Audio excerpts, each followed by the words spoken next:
as well, given all the changes. This is a miracle panel because two of our panelists were stuck in Vienna because their plane couldn't land. So I'm glad that we were able to make it happen today. So just to make sure that you all know you all know you're here because you want to and you know where you are at. Duty of care in action, how newsrooms prioritize mental health. This is the topic that we're going to be talking about today. And the reason why this is an important panel, and I'm very excited that we're talking about this, is because journalist mental health has been a taboo for so long. I remember that when I was a TV journalist, I took 6 months leave for depression in 2008. And what I was told is never talk about this, hide this from your CV. At the same time, a lot of my colleagues in the newsroom in TV in Spain were telling me, I'm undergoing the same situation you are. I'm taking antidepressants, I'm taking anti-anxiety medication. This is very tough and I cannot speak up about it. However, the situation has changed a lot since then, and the pandemic has had a positive effect, at least one positive effect, which is that we put the spotlight on mental health, because mental health was one of the top challenges that the journalists were facing. And I don't think it's just because the pandemic was very stressful for us journalists as we were frontline responders. It also has to do with the fact that for the first time, we allowed ourselves to speak about it. So 4 years later, we're actually here talking about this, and we're going to be highlighting and showcasing the work of 3 media organizations who are prioritizing mental health of their staff. And we're here to talk about specifics on how to tackle this from the newsroom perspective. And it's very interesting, this panel, right? Because we have people from different profiles. You see their titles there, right? But I really think it's interesting to understand that in order to provide holistic support to journalists and editors in our media companies, we need different roles involved, right? And we have Beata Balagova, who's editor-in-chief at SME. And SME is a major independent daily and news site in Slovakia. So Beata is representing, the head of a media organization. And she's going to talk to us about what are the challenges and solutions that they're doing at SME. But Beata, before we go into what you do at your media company, I wanted to understand and ask you, why do you think is mental health an urgent issue for journalists? Because I have seen a lot of young journalists, especially women, leaving and quitting the job because they thought the job is not suited for them. But it was the approach to mental health which wasn't suited well to the times we are living. And it's interesting that you mentioned that. One of the things that they tell us more and more in the trainings that we do at the self-investigation, and we've trained more than 10,000 journalists from all over the world, is I don't see myself growing old in this profession. So thank you for bringing that point. And we also have Lynn Paulo, who actually comes from HR. She's the head of learning and development at Volan Media. And for those of you who don't know, Volan Media is an independent media company based in the UK that broadcasts for Iran and Afghanistan through their TV channels and radio channels. So Lynn, from your perspective, why is mental health an urgent issue in journalism? For us personally, is because of working from HR side, is seeing how many people have gone off sick, who have been struggling but didn't know what it was. And neither did we, somebody's just been signed off work and then eventually it's stress. And a lot of it was PTSD. So this is not even just what's happened now where they are, but actually what's been building over a period of time as well. So from us, it was a big wake-up call when we were looking at our sickness absence was becoming an issue. And that's when we realized there's something here and we need to do something urgent. Yeah, we could, from a cost perspective, but just from a well-being of our staff, because it impacts everybody. We were seeing, staff who were being upset by the fact that their own colleagues were so unwell and feeling quite isolated. So, there's a number of things, but it was around people were getting unwell.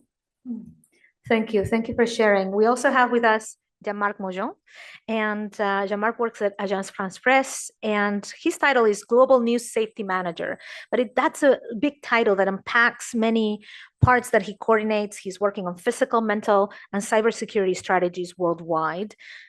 Jean-Marc, from your perspective, why is mental health an urgent issue? So I come from more than 20 years of field reporting, mostly in conflict zones. And you would never go to a conflict zone without your flak jacket. And I've realized it doesn't make any more sense to go to a conflict zone without caring about your mental health. It's the same level of risk exposure. So we're seeing here young people saying, I don't want to be a journalist or quitting. We also have sick leaves, constant sick leaves, and bigger, and issues such as post-traumatic stress disorder, but also high levels of burnout, anxiety, depression. And then we're also seeing, this is the great point that you're making about how to go into conflict zone and the effect that war conflicts have on our own mental health, and how we really need to tackle that as well as alongside the physical safety. Let me tell you a little bit more about how we're going to be structuring this panel. We have about 75 minutes together, a bit less now. And the idea is that we get to talk about challenges in more depth, and we get to talk about their solutions, the solutions of their 3 media companies. But we also understand that there are people in the room who are trying out things, and we would love to hear from you. So at some point in the session, I'm going to give the mic to you all and see if anybody wants to share what you are doing in your newsrooms. And then, of course, there will be a part for Q&A. Just note that this session is being recorded and is being live streamed. So I want to say hello to everybody who's following the live stream, but just have that in mind as well as you share things later, we're completely on the record here, and it will stay in YouTube for a long time. I wanted to start with a quote that is really, to me, it really spoke to me. Let me just tell you that I have a background as an investigative journalist. I used to work for the International Consortium of Investigative Journalists doing cross-border collaborations, worked in big investigations such as the Panama Papers, which led us to winning the Pulitzer Prize. And I burnt out, and I didn't know what was happening to me. As Lynn was saying, I didn't know how to name what was happening to me, but I quit journalism, and I'm one of those who quit journalism and haven't come back. I don't have any desire to come back, but I do believe to do active journalism. But since most of you have passion about reporting and doing the journalism, my goal now, my mission is to prevent all of you from quitting. And this quote really spoke to me at one point in my life, and I wanted to share it with all of you. Caring for myself is not self-indulgence. It is self-preservation, and that is an act of political warfare. This quote is by American writer and professor Audre Lorde, and it speaks to me to the fact that we need to be well in order to do our jobs best. Let's dig deeper then into these challenges, because of course we have different people like Central Europe, UK, but Exile Media, connections with Iran, Afghanistan, AFP everywhere, and, having a major role in the conflicts and covering the conflicts that we have right now. So let's talk a little bit more about the challenges, right? And maybe let's start with you, Jean-Marc, because this conference has had a great focus on Gaza, the conflict in Gaza, and highlighting the amazing work that Gazan journalists are doing, and also the amazing work some big media companies are doing, trying to cover this conflict. So what are the main challenges you've been facing around the mental health of your journalists around this conflict, Gaza conflict, but also others in the recent years? Because let's not forget about the conflict in Ukraine and some others that you've been covering. It's a long list of challenges. And Gaza is a bit, it's an extreme case. The entire agency has been affected by the conflict in Gaza. Obviously, on the front line, our staff in Gaza, we had, when the war started on October 7th, we had 11 staff journalists based full-time in Gaza, all of them from Gaza. And their mental health, to be honest, the crisis was on a scale where it was almost secondary at first. The focus was to try and keep them alive and then get them out of Gaza, because that's what they all wanted to do. They have families and that took months to achieve. And it's actually only a month ago that we got the last one of them out.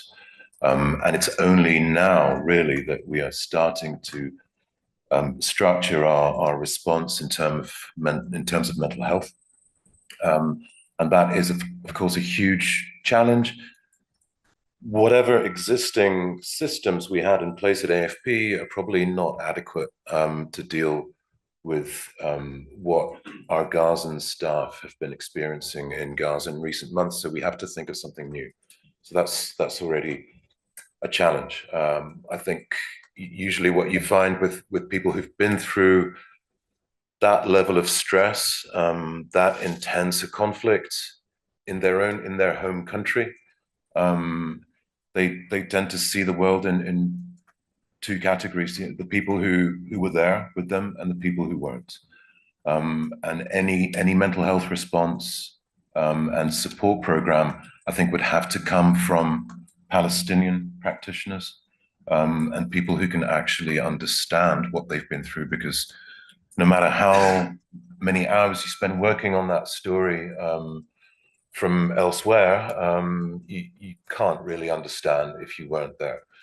So that's the response that we're still building now, because our staff is scattered in different parts of the region now that they're out with their families. Some of them are in Qatar, some of them are in Egypt, in Cyprus, in England. And it's going to be a long and complicated process to find adequate ways of giving them the support they need. But there are lots of other people at AFP who were affected by the war in Gaza. We've sent, I think since October 7th, AFP has sent more than 120 journalists to reinforce our regional setup. That was either mostly to the Jerusalem Bureau, but also to our regional desk in Cyprus and other parts of the region, also to Lebanon. And everyone's been impacted by this war in different ways. And there's all the staff, all the editing staff in Paris, London, and other places. They've been subjected to violent images on a daily basis for months now. And we find that it's been overlooked over the years. The level of trauma that you can be exposed to when you're just on a photo editing desk, for example. You're looking at a screen, usually it's quite a large screen, of really violent, gory images all day long. And we found that a lot of our staff in those positions don't feel legitimate to talk about their stress. And looking after them has been a challenge too, because it's hard to detect when someone is suffering, because very often their instinct is not to talk about it. They don't feel legitimate. They'll say, well, our colleagues are still in Gaza. Who are we to complain about our mental health now, to raise our hands and say we need support, because we need less support than someone else currently does elsewhere in the network. And that can affect dozens and dozens of people across our network. So we've seen a lot of those issues too, and it's a real challenge because you don't always understand that someone in Hong Kong can be really badly affected, really negatively affected by this coverage. You're just looking at Gaza and Jerusalem, and there's enough to do, that it's easy to sort of say, well, we'll deal with this later. So that's been one of the main challenges, just the sheer volume, the intensity of the violence, and the number of people involved in this coverage in recent months. I could go on with the list of challenges, but that's the main Let one. me understand then, has it been different from other conflicts like Ukraine, for example? Did it pose similar challenges to you? There have been differences. I think I've been with AFP for almost 25 years. I don't remember. I was talking about that figure of 120 people that we sent from different parts of the world to reinforce are set up in the Middle East. I think that's a first. I don't remember any kind of coverage generating that level of mobility inside the agency, reinforcements for our Jerusalem, our wider Jerusalem setup, coming from as far afield as Latin America and East Asia, South Africa, just to make up the numbers, because there was such a high volume of work to be done and rotations to sort of keep going. So that's more intense than what we saw at the beginning of the war in Ukraine. And the fact that we couldn't access the field in Gaza, and we couldn't physically support our staff there, made everyone also feel a bit inadequate. You know, we had our staff, and we've known many of them have worked with AFP for more than 20 years. And when I was based in Jerusalem, many of them was already there, and so that they are people that we've known for years, and we couldn't get to them to help them with our own work, but also physically with logistics, with equipment, and guarantee their safe exit. It took months to get them out, and using all kinds of different channels. And it made everyone also feel pretty bad that we couldn't do more. In Ukraine, we were able to get people out if they wanted to, and bring people in. So there was something a bit more natural, although it was incredibly, and still is incredibly, violent, and a new kind of conflict, the worst that we've seen in a while, that is constantly challenging our security protocols. At least we were able to relieve the pressure when there was pressure by bringing in new people and moving our setup as the war evolved. And that's something we couldn't do in Gaza. So in that sense, yes, an unusual scenario. Thank you, Jean-Marc. And if you can put your mic a bit closer, just in case, because I think we all have it closer, but I think you can hear him well, right? But just so for the recording, I guess. Thank you.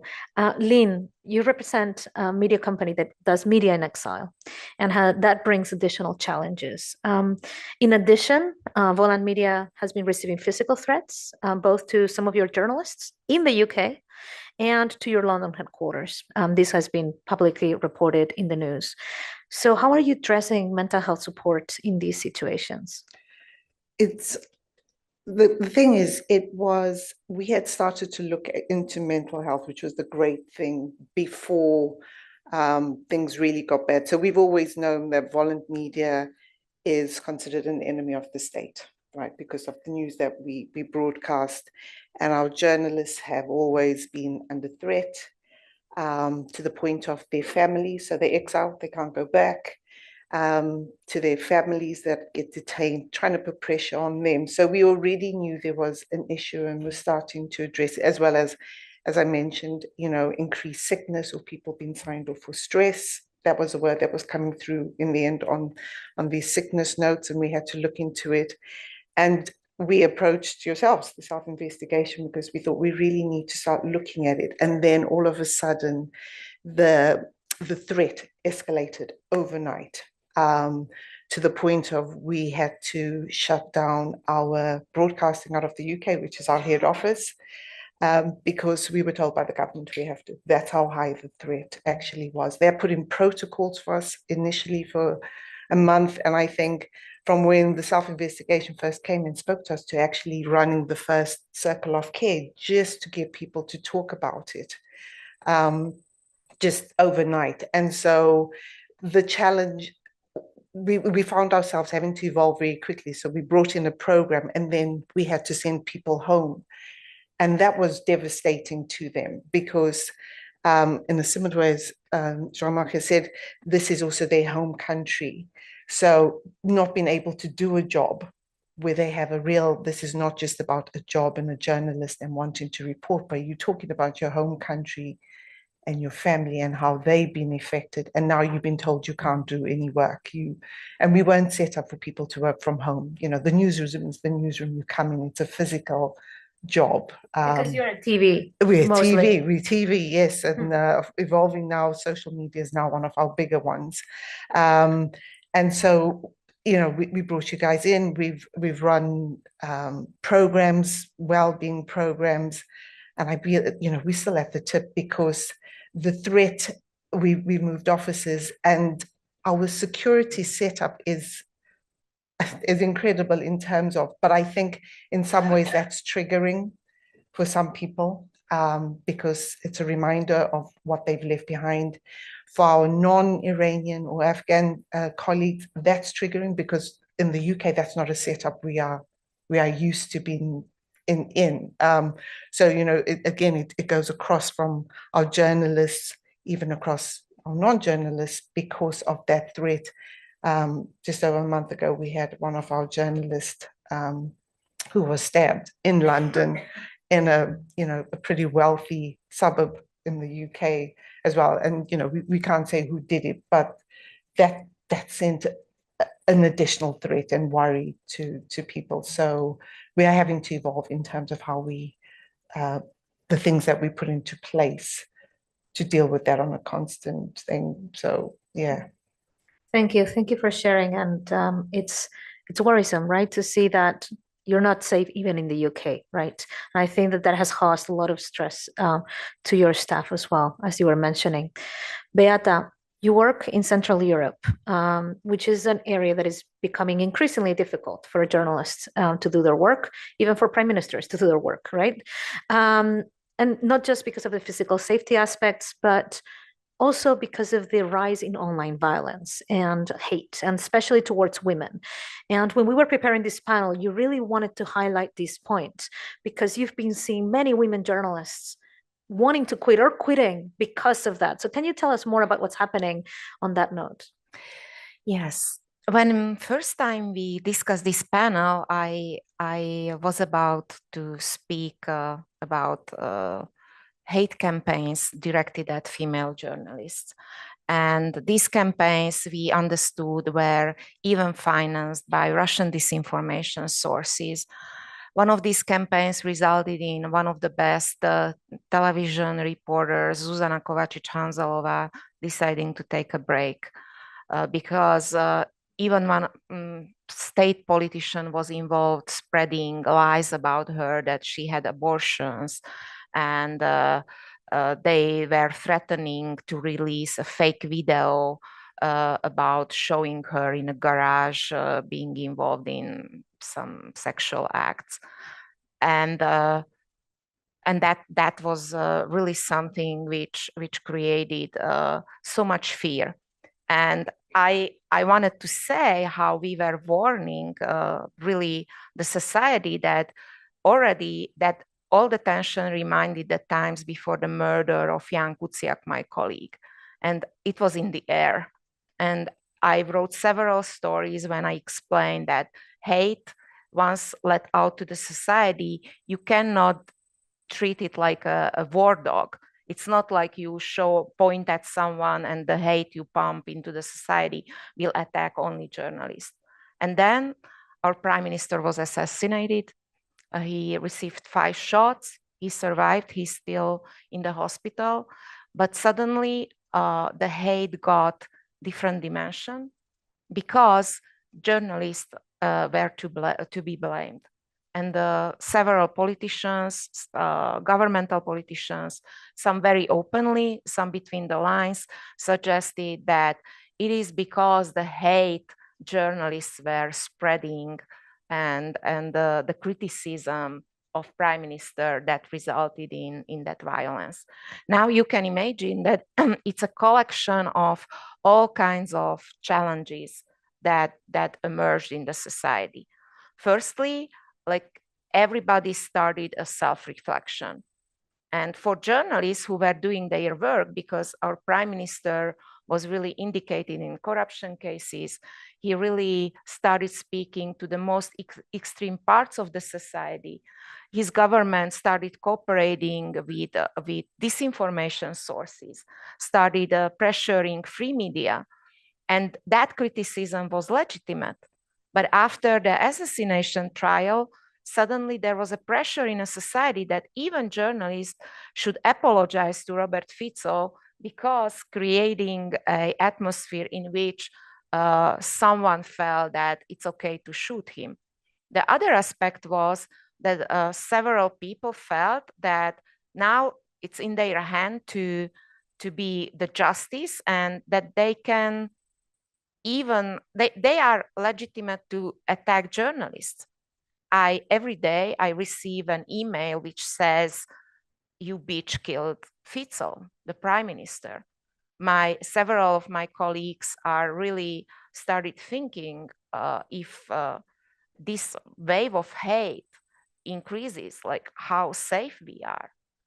And another aspect is that even within the journalistic community, there started to be some fights, like who was the most aggressive towards prime minister, and I felt that the very basic of journalistic mission, the watchdog role, is now being questioned. And to add to that, it's still valid that even in this situation, very large part of the attacks are focused at female journalists, at women. And my experience is that when I talk to some male colleagues and I tell them, oh, I received a hate message, they think they know what I am talking about. But when I show them the message, they suddenly say, oh my God, I didn't know, this is so bad. And when I realized this, I felt that it's really time to speak out more about what female colleagues are facing, because it's beyond understanding of the large part of the society in intensity, in the nastiness and the personal aspect of the hate that we receive. And as you mentioned, Slovakia is a European Union country. The European Union just passed the Media Freedom Act, which is supposed to provide more protection for journalists. So this is really such a sensitive time in Slovakia, and we are in the middle of so much pressure, which can even somehow change the definitions of the work we are doing if we are not strong enough and we are not there to explain to the public that there is what are the differences, going back to the basics.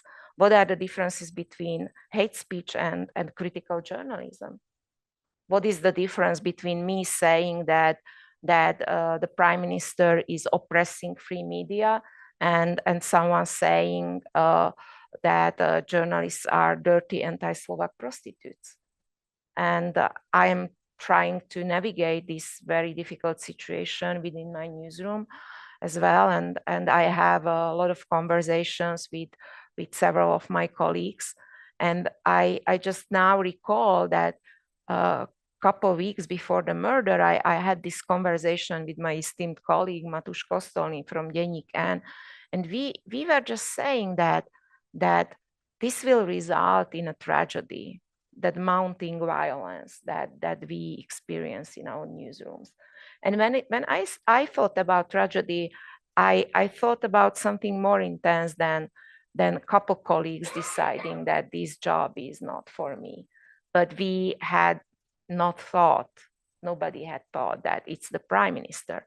And if you imagine, prime minister has his bodyguards, but we journalists don't have any kind of strong personal protection, not in Slovakia, because that wasn't an issue for such a long time. And just to put some context into what you're saying, when surveys have been done by UNESCO, ICFJ, or even IWMF, the figures are staggering. 73% of women journalists have experienced online violence, and 1/3 of women journalists consider leaving the profession due to online attacks. So that speaks, those are some data that speaks to what you're saying. But I guess these are studies from a couple of years ago, reports from a couple of years ago. I guess what you're saying is probably if we were to do these reports again, we would find it more difficult. Just maybe one more comment, that a female journalist from Slovakia, Monika Todová, was a victim of one of the very first deepfake videos in Europe.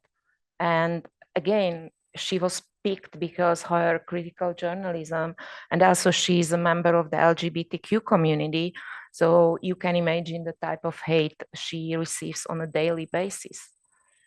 Thank you for sharing that, and also for sharing your own personal experience. I'm really sorry that since we last spoke, actually, the situation has escalated for you personally, which leads me to maybe going into solutions, right? What are you doing? And I wanted to ask you then first about what are you doing personally to cope with this situation? In the very first move, we asked our colleagues after the assassination trial, we recommended our colleagues to work from home. But we remember it from COVID times, that's not a solution. Because in isolation, journalists are getting even more stressed out and even more nervous.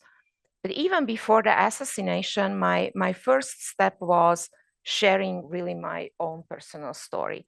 That was the very first time when I publicly speak up. And I just like you, I told and explained my colleagues that I am taking anti-anxiety medication and I have panic attacks when things in the public sphere get rough. And I remember after that confession, one by one, my colleagues came to my office. My next step was talking to some senior journalists, unfortunately mostly males, and explaining them that we should stop pushing through the narrative that it's part of our job. Because even in the newsroom, I noticed that excellent investigative journalists who really did the most, they covered mafia stories and they got a lot of threats. They would tell younger colleagues or even female colleagues, but just sip it in, digest it, and that's part of our job. And so my next step was to explain that even for them at some level, they need to think about it, what all that hate and threats are doing to them. And when I did it, I realized that even they came to me and shared some of the attacks they received. And when we spoke about it, we realized that some of even the health issues they had might have been linked to these attacks.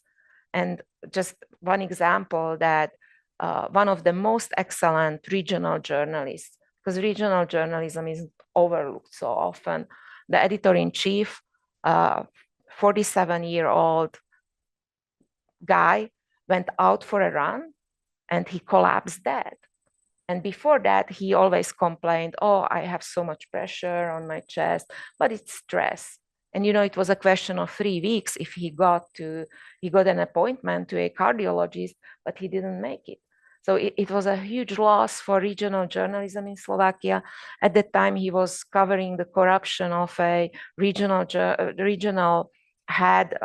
politician who was very aggressive. He very aggressively attacked his newspaper. And we just connected the points that if we spoke to him more often, and if he was more aware of all the even health checks that journalists should get guaranteed by their employee, and that we should press on them, just go and get checked. So that could not have happened.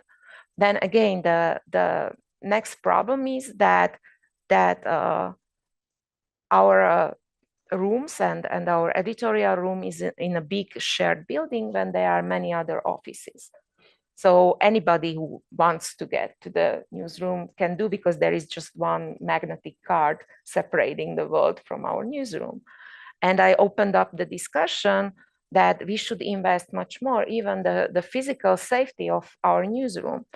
And it was already an issue after the murder of Jan Kuciak. And then somehow we decided that we are safe, and we now experience a sort of backlash, because I think that already at the time we should have installed some more secure entry, and we will have to do it, just because I think even if journalists are feeling that that there is a physical barrier for people to get to the room, they might be safer. So important, the points that you're making about the importance of physical safety. Also, it's connected that you feel safe with, you feel mentally safe, right? And at the same time, you're also talking about the fact that we don't know how to identify the signs. We don't talk about it. It's been such a stigma for so long, and especially people in the top need to lead the way. So I want to commend you for doing that and speaking about your vulnerability and the challenges that you're facing, because that also, it leads people to open up and say, I can do it. Like, I can do it too. I can speak about it. And the importance of having all those spaces to share and talk about how we're doing, not just what we're doing. We also had one of the first joint a therapy session. We were very afraid of doing it. Because individually we make it possible for colleagues to call a phone number, and we have a psychologist help that the company pays.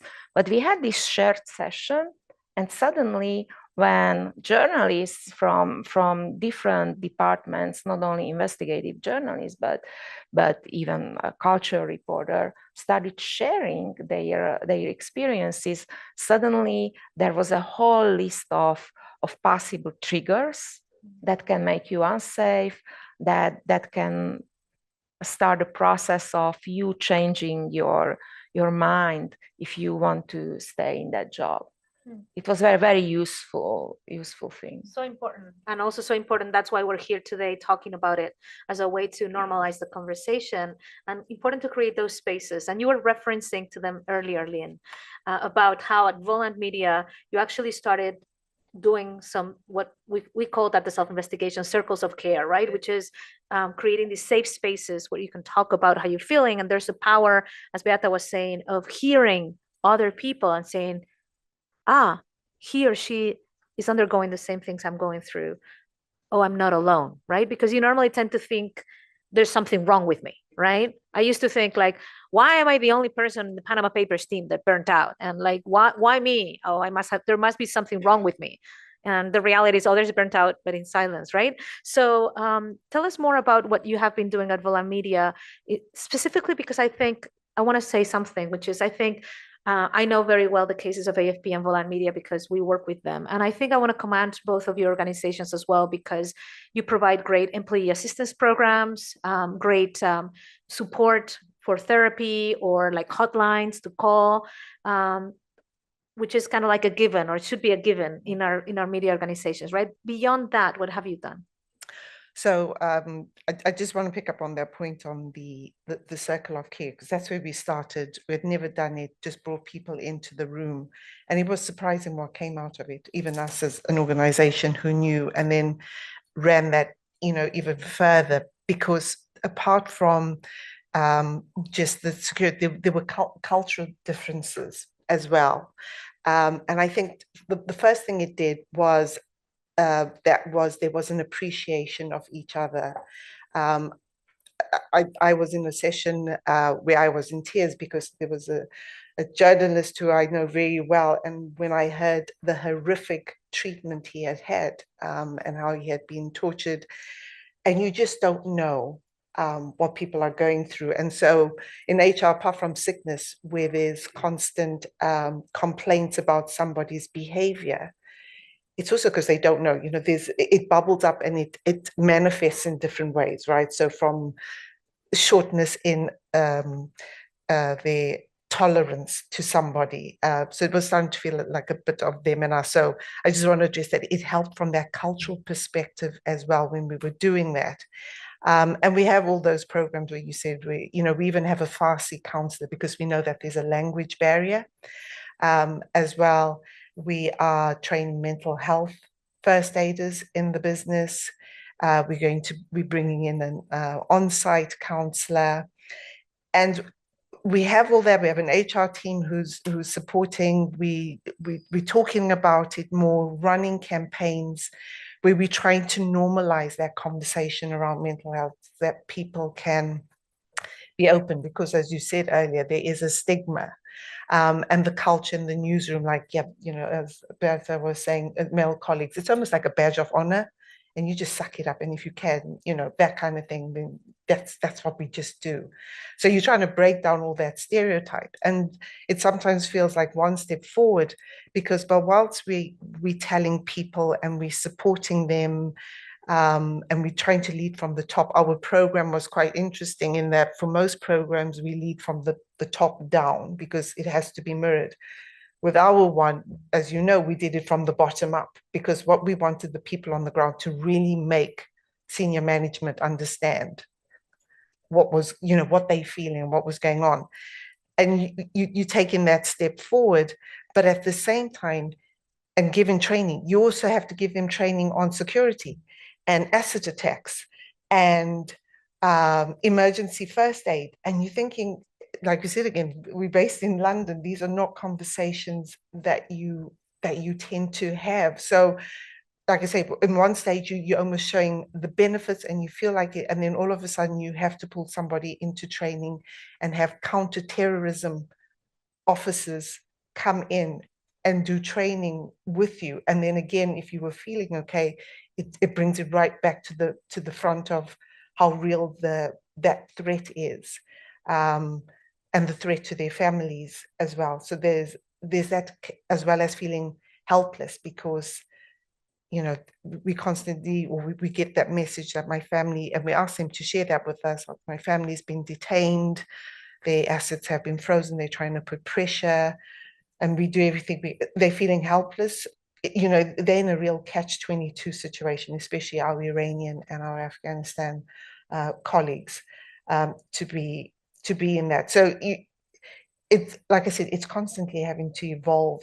But our biggest thing is the education, the understanding, the spotting signs. And I think it's more important that, which is why we're bringing in the mental health first aiders, is that colleagues can spot it, as well as management, who are key to all of this, around those one-to-ones. But we know, because the news is fast-paced, breaking news, those conversations are very short.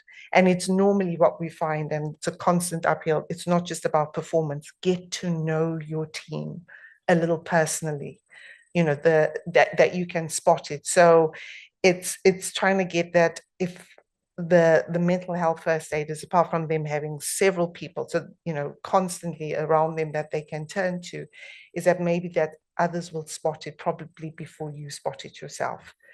So that's a real key thing, is trying to get as many people to really understand what are the signs and symptoms of it. And I think it's really interesting in that I'm not a journalist, but having come out of COVID and trying to, that when we were doing a session around signs and symptoms with yourself, I spotted some signs in myself. I didn't go into full burnout, but I recognized that lack of sleep.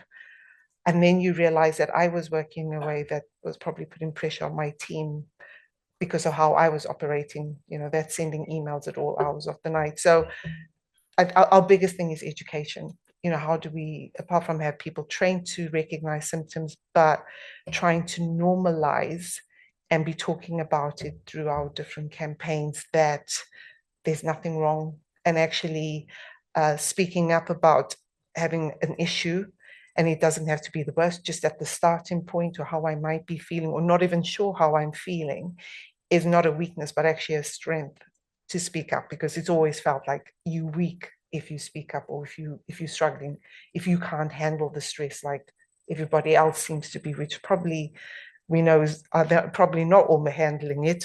They're just well at disguising it. And so important, right?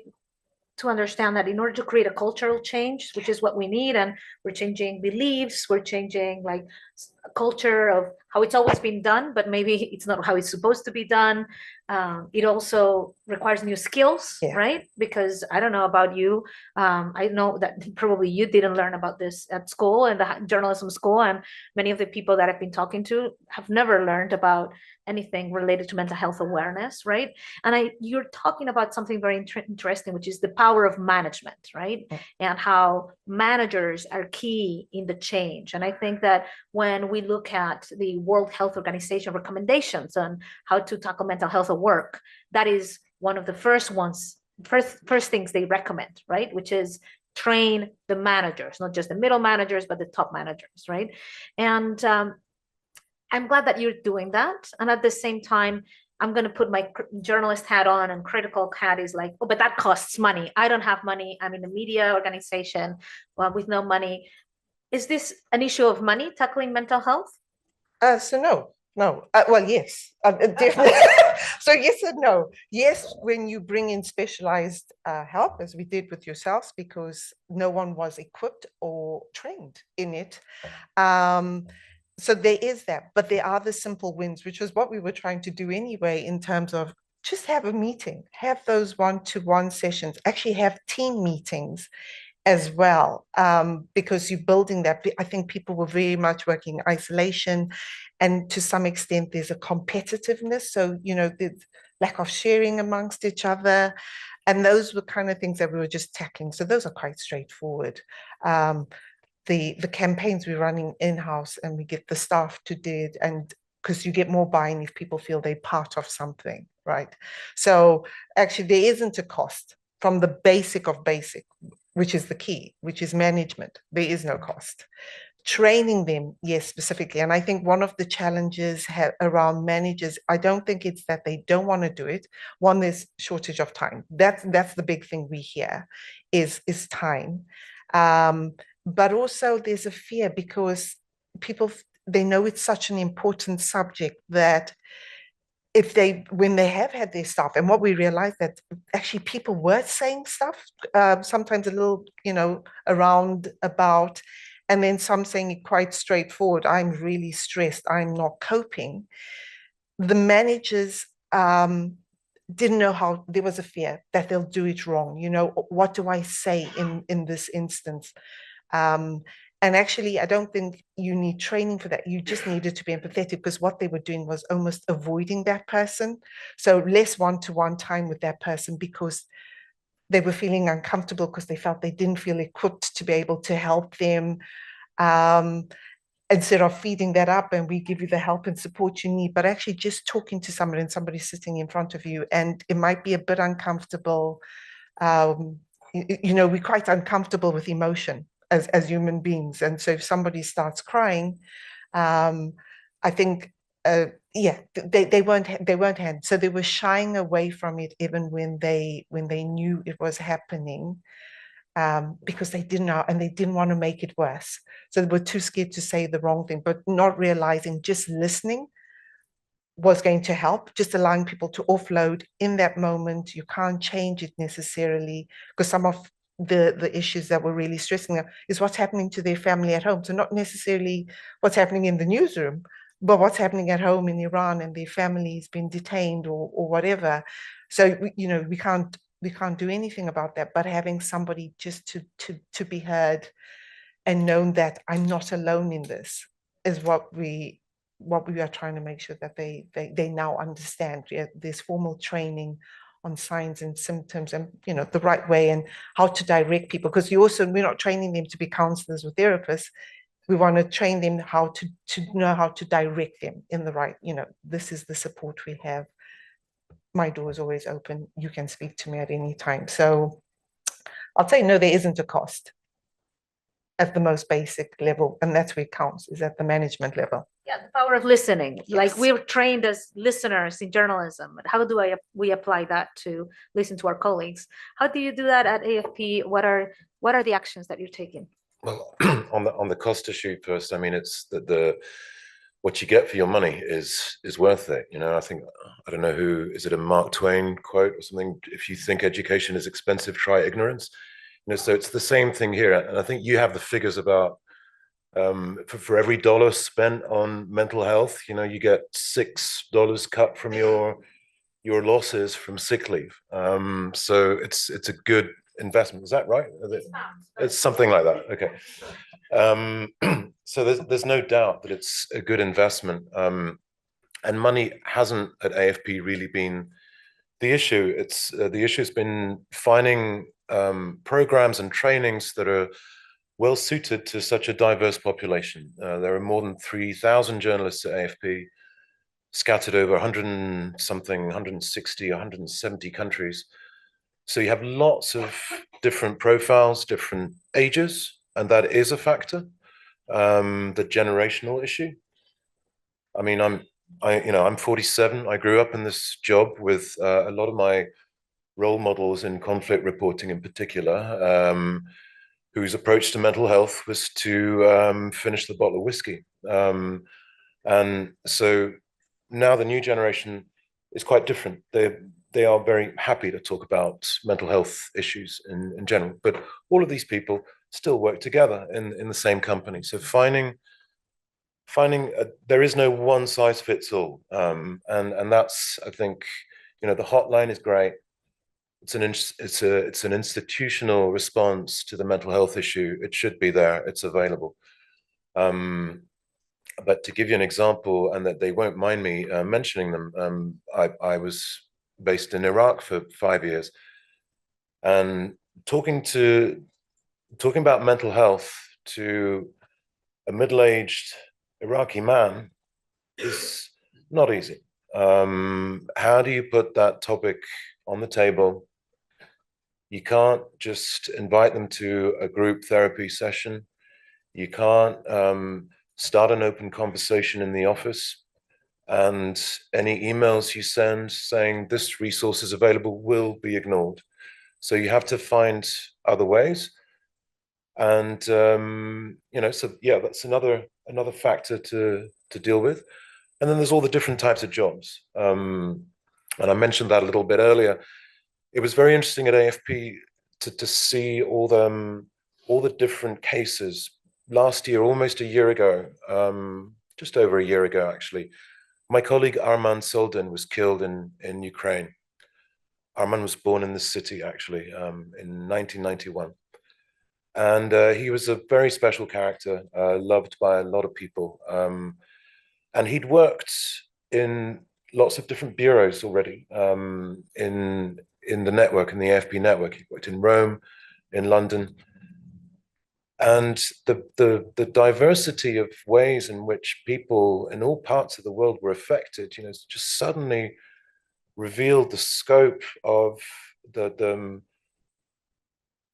care that needed to be given to all these different people in the company. Some of them, from someone who was with him when he was killed to someone who had worked with him years ago in Rome, but is now based in Hong Kong. How can you respond to all of those needs at the same time?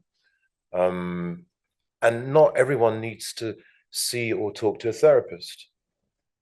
Someone just feels deeply sad and finds it difficult to work, but might say, I don't want to talk to a therapist. I don't want to talk to someone who didn't know him. I need something internal. And that's the difficulty, is creating enough of a diversity of responses of different kinds of moments, that everyone feels comfortable bringing up how they feel, discussing mental health, different platforms, different moments, different groups of people, formats, making everyone feel comfortable with the issue of mental health at the heart of the conversation. That takes work. Not necessarily a lot of money, but it takes work, time, thoughtfulness. So yeah, that's a full-time job. And I guess that's why you have your position, right? So I think that probably we'll be seeing more and more positions like yours in the media companies, right? Yeah. You just said, Jean-Marc, a very important point about, let's say, alcohol abuse, because it has been a stereotype of journalists. They drink, they smoke. And in my newsroom, I had to help 2 people to get help, like to go to therapy. And it was very difficult to guess the point where it's not just that they are drinking a lot, but and it's not just like because they are journalists and because they go to pub to discuss work and let the steam out. And I realized that this is also quite a big challenge, because it's a generational issue, as you mentioned, but it's there, and we overlooked it for years. and treated it only when the alcoholism gets so bad that you have to fire him. Thank you. Thank you for sharing. In a second, I'm going to open it up to the room to see if anybody wants to share any other solutions that you're trying in your newsrooms.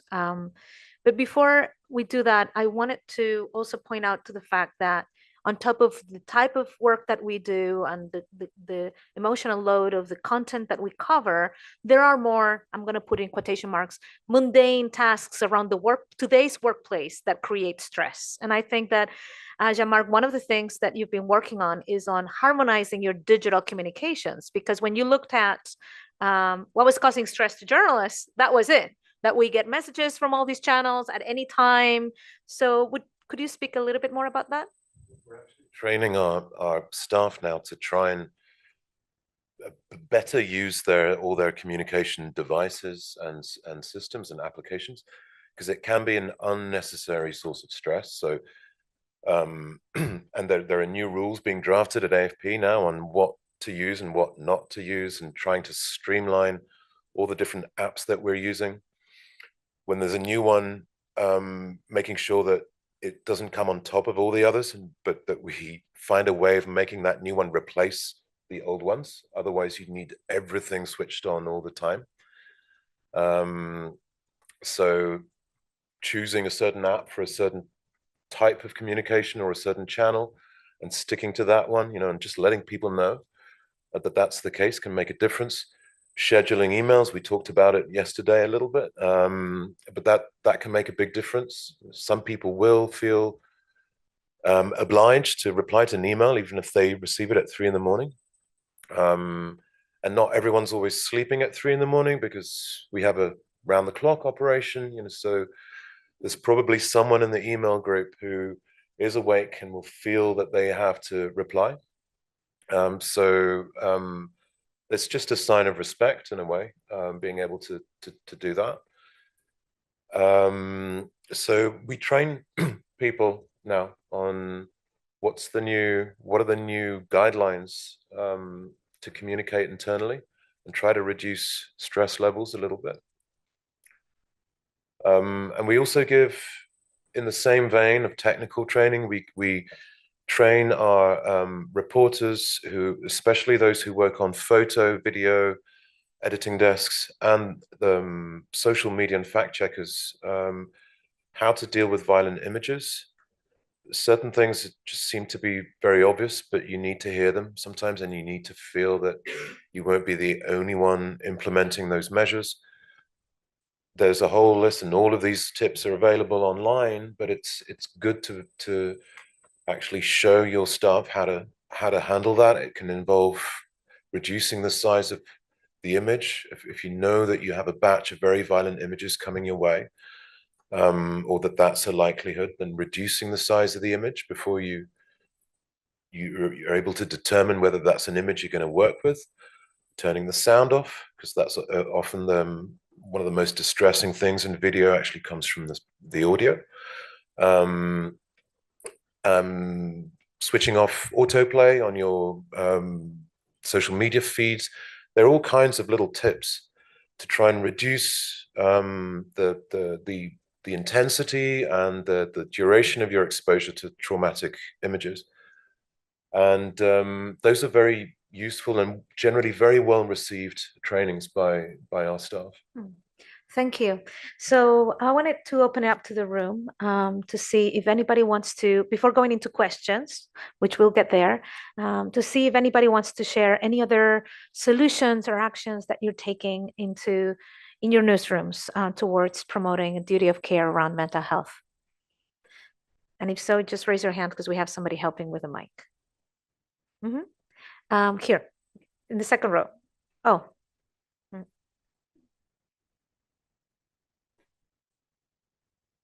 Женя Снежкина, Free Europe, Free Press for Eastern Europe. I think that group sessions, psychologist session is not good solution for that problem in which we are, because I have observed some journalist groups several years from Ukrainian war started, and I recognize that if they start to talk with each other in the group, they are going to murder each other, because every time every human in this group can be part of minority or majority on this group. For example, that then Ukrainian war started. Some people was Ukrainian and other was another people. And if Russian language journalists are not supported, Putin and the aggression for Ukrainian, Ukrainian journalists don't recognize other arguments ever. In one morning, Belarusian languages journalists started to be co-aggressors for Ukrainian, and they cannot speak each other about it because it was not their solution. Or okay, I'm sorry about my English. And after that, Gaza and Israel were started, and some of that group supported Israel and some of them supported Gaza, and it was several conflicts in one group. Thank you for bringing the point that not all solutions work for everybody, and this is important point that we need to make. And each situation is different, right? And whenever there are internal conflicts in newsrooms because of different things, it could also be conflicts of groups that hate each other, not because of what's happening in general about toxic relationships in newsrooms. You have to be careful when doing group actions. So thank you for bringing that point. Anybody else wanted to share? Yeah. Maybe add something to this. We don't always know what works for people. It's the nature of mental health, because it is a medical issue in a way. There are privacy issues, and so we don't always find out who does what, who picks up the hotline. We just get statistics at the end of the month saying this number was used 29 times over the past month from this region, but we don't know who. And I think when you organize a meeting, whether it's in your department with your team, in your bureau, or a group session, or if it's just between managers and employees, if it works for one person in the group, that's already something. And maybe the next meeting will work for another 2 people, and then maybe the online platform will work for another 2 people, and we don't necessarily find out. So I think that the idea of offering a diversity of solutions is really key. Yeah.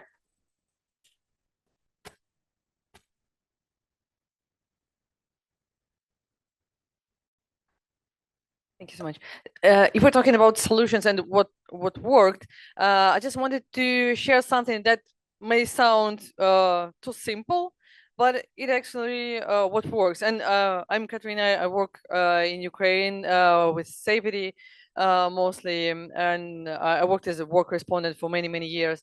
So I think in many different situations, journalists and like everybody else, sometimes think that other people have bad intentions, and sometimes it leads to different types of conflicts inside newsrooms, between organizations, between communities. It can divide people really hard. So what actually works is when you try publicly or in private conversation return people to the assumption that people basically have good intentions. It's not always something that people want to hurt you or make some bad things, and it really helps to realize that we all human beings, and we have this in common. We don't want the world to collapse, right? So this is the like common good that we all intend to go to. Thank you. When you say people, you mean the people in the newsroom, your colleagues, or people in general in the world? No, it works on different levels, I think, because sometimes you just think that, okay, editor is saying this to me because he thinks that I'm working not so hard, or that I'm that I'm bad journalist, right? But you just maybe try to think that, okay, maybe it's not the right time, or not the right communication that was established between editor and journalist. Maybe we can try do things differently. Maybe we try another type of conversation, another setting for the conversation. Just a little bit more of a good intention in mind, that we really want to make things better and not worse. Yeah, the importance of developing empathy and talking about our shared humanity, especially with our colleagues at work. Thank you for bringing that, because we tend to think that the main issue that we're dealing with in terms of mental health is, covering conflict, but sometimes it is the conflict in the newsroom, right? And those relationships at work that create a lot of stress. I want to open it up now to any questions as well that you might have for the panelists. So yeah, just raise your hand then. And we're going to get a couple of them, so to answer them in batches. Yeah. Hello, I'm editor-in-chief at a digital newspaper in Spain. And yeah, we have to deal with a lot of stuff every day.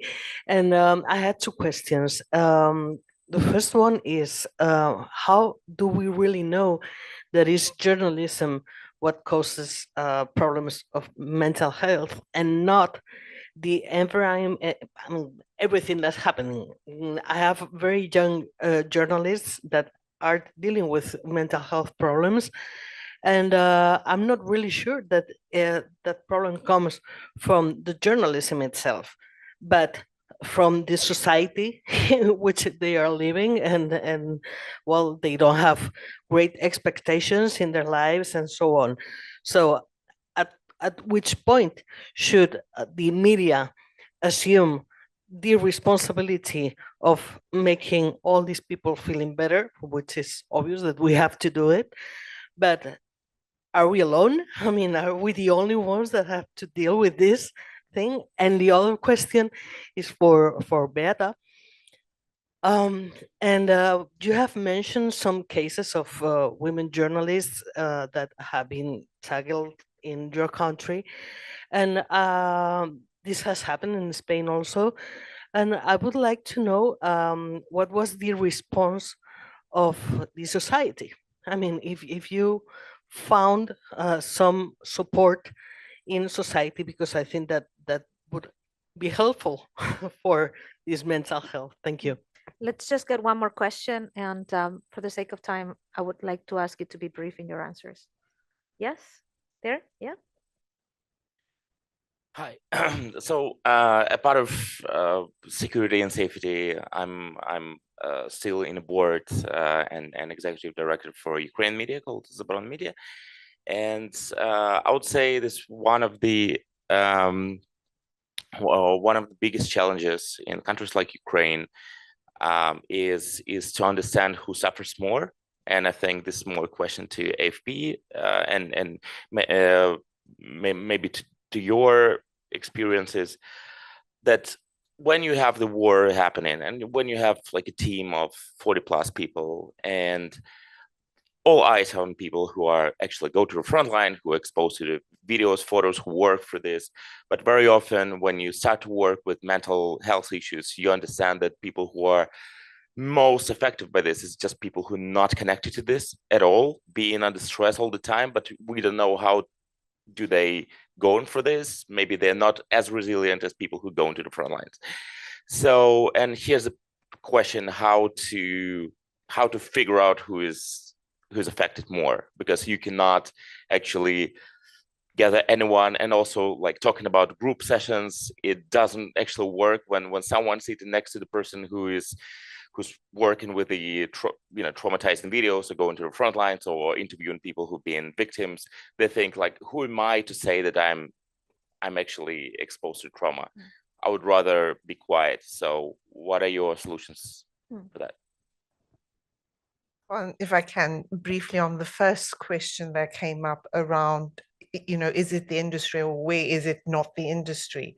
I think the best thing that came out of COVID was mental health suddenly became this massive topic because we realized how isolation impacted people. And even in my previous job, which was in cinema and nothing to do with media or war or any of the kind of stuff I'm exposed to now, mental health was something that we looked at and addressed because there is life that happens, financial, divorce, relationships, whatever it is. I think where journalism comes in, it's because it comes in with all the things we've talked about, the exposure to the violent images or being on the front line, so your own personal security. So I think it isn't just about journalism, because we have people in the business who are not journalists who are suffering as well with mental health. But I think it's understanding that journalism plus having possibly, just everyday mental health is exasperated by what they are exposed to and the industry, what comes with it. So I don't think, I think you're right. It wouldn't be fair to say only in journalism, because this is a topic being discussed in every organization now.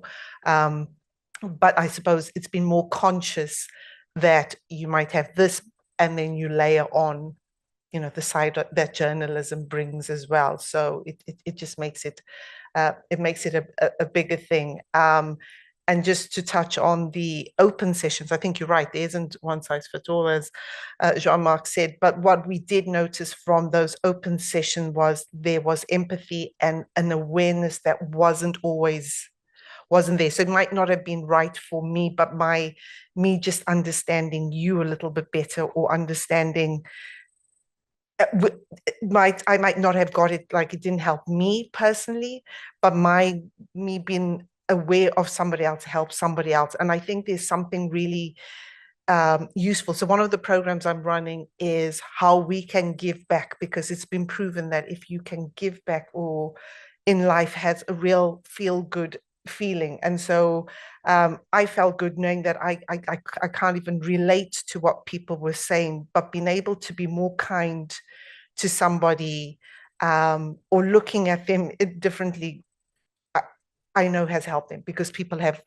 made those comments. And so yeah, I hope that's answered some of that.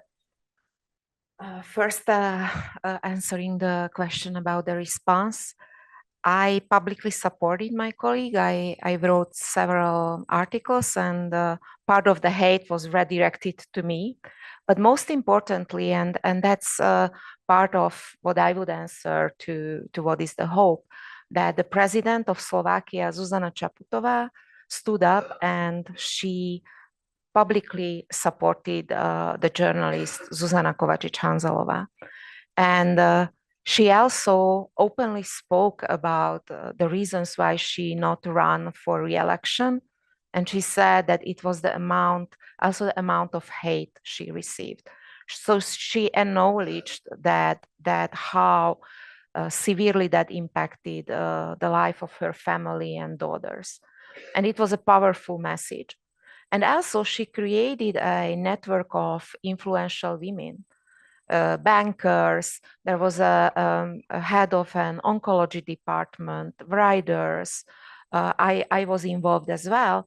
And it was suddenly a powerful message that from all parts of the society, women get hate. And now this group of influential women, whenever a female journalist is attacked or an artist, they are there to release a statement. And I think that this is like one of the strongest responses when a politician in such a high position adopts this issue and is there to openly speak about it, even when, because she was accused that she has this weak, soft voice, that she's not strong enough. But by that initiative and by her responses, she showed that there is a calm strength, and there is a strength in, that you don't have to shout and you don't have to try to match the attackers in the intensity of their voice and aggression. And I think that was something that resonated strongly with the society. Thank you. We're running out of time. So last words, Jean-Marc, to close the panel. Maybe just to answer your question, how do you know who's suffering the most? The short answer is you don't. But the only way I see of tackling this problem is to, again, it's the same idea, offering a diversity of solutions, both in their kind and also in frequency. It shouldn't be an opportunity that only comes up once a year for someone to put their hand up and say, I need help. It should be at the heart of the conversation. And I think if you develop enough tools, and these tools are sufficiently diverse, it will create opportunities for everyone to be heard and express that need in a way that they are comfortable with. Yeah, that would be my way of going about it. Thank you, Jean-Marc. Before we finish, I just wanted to tell you that talking about this and talking about solutions and seeing what works is part of what I think we need to be doing, and connecting in a global way, like we're doing today. And that is why at the Self-Investigation, we launched a few weeks ago the Mental Health in Journalism Summit, which is going to happen online. It's free in October. So, and you have the details there. You also have the details in these cards that you have at the entrance with a QR code. So just know that that's where we want to continue the conversation and start learning from each other and supporting each other so that we don't have to reinvent the wheel. Thank you so much, Jean-Marc, Lynn, and Beata, for sharing your experiences, and hopefully we gave you some ideas to bring back to your newsrooms. Gracias.